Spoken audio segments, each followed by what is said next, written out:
വയനാട് പുൽപ്പള്ളി അമരക്കുനിയിലാണ് കടുവ ഇറങ്ങിയത്. കടുവ പ്രദേശത്തെ തോട്ടത്തിലുണ്ടെന്ന് നാട്ടുകാർ പറയുന്നു. വനംവകുപ്പ് ഉദ്യോഗസ്ഥരടക്കം ഇപ്പോൾ അവിടെ എത്തിയിട്ടുണ്ട്.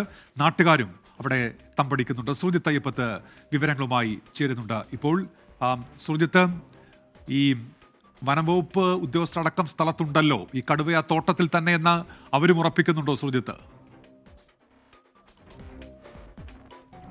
തോട്ടത്തിലുണ്ടോ എന്നുള്ള കാര്യത്തിൽ ഇപ്പോഴും വ്യക്തതയില്ല. കാരണം കടുവ ഇന്ന് പുലർച്ചെയാണ് എത്തിയത്. പുലർച്ചെ എത്തിയ ശേഷം ഇത് പരന്നു കിടക്കുന്ന തോട്ടങ്ങളുള്ള മേഖലയാണ്. അടുത്തടുത്ത് വീടുകൾ എന്ന് പറയാൻ കഴിയില്ല, ഒറ്റപ്പെട്ട വീടുകൾ അവിടെ ഇവിടെയായിട്ടുണ്ട്. അവിടെ പാപ്പച്ചൻ എന്ന് വിളിക്കുന്ന ജോസഫിന്റെ, നാരകത്തറയിൽ ജോസഫിന്റെ അദ്ദേഹത്തിന്റെ വീട്ടിലുള്ള ആടിനെയാണ് കൂട്ടിൽ നിന്ന് കടുവ ആടിനെ പിടിച്ചുകൊണ്ടുപോയി കൊന്നത്. ഇതിന്റെ പരിസരത്താണ് ഇപ്പോൾ ജഡമുള്ളത്. അതിനടുത്ത് കൂട് വെക്കാനുള്ള നീക്കമാണ് വനംവകുപ്പ് നടത്തുന്നത്. എന്താണ് ചേട്ടാ സംഭവിച്ചത്? ഞങ്ങൾ രാവിലെ ഞങ്ങൾക്കൊരു പട്ടിയുണ്ട്. അപ്പോൾ പട്ടീനെ രാവിലെ കൂട്ടിൽ നിന്ന് അഴിച്ചുവിടാൻ വേണ്ടി പോകുന്നു. ഒരു 7 മണി കഴിയുമ്പോഴത്തേക്കും അഴിച്ചുവിടാൻ പോകാറുണ്ട്. അപ്പോൾ ഇന്ന് രാവിലെ അഴിച്ചുവിടാൻ ചെല്ലുമ്പോൾ പട്ടിക്കൂട് ചരിഞ്ഞ് കിടപ്പുണ്ട്. പട്ടിയെ പിടിക്കാൻ നോക്കിയതാണ് തോന്നുന്നത്.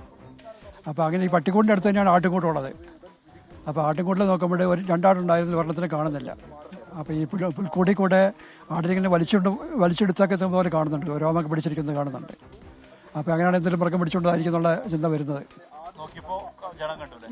പിന്നെ പറമ്പിൽ കുറച്ചുപേർ വന്ന് നോക്കിയപ്പോഴാണ് ജനം കാണുന്നത്, കടുവേനെ കാണുന്നത്. എന്തായാലും പുൽപ്പള്ളി എന്ന് പറയുന്നത് വലിയ സംഘർഷമുണ്ടായ പ്രദേശമാണ്. പ്രത്യേകിച്ച് ഈ വന്യമൃഗശല്യവുമായി ബന്ധപ്പെട്ട് വലിയ പ്രശ്നങ്ങളുണ്ടായ പ്രദേശമാണ്.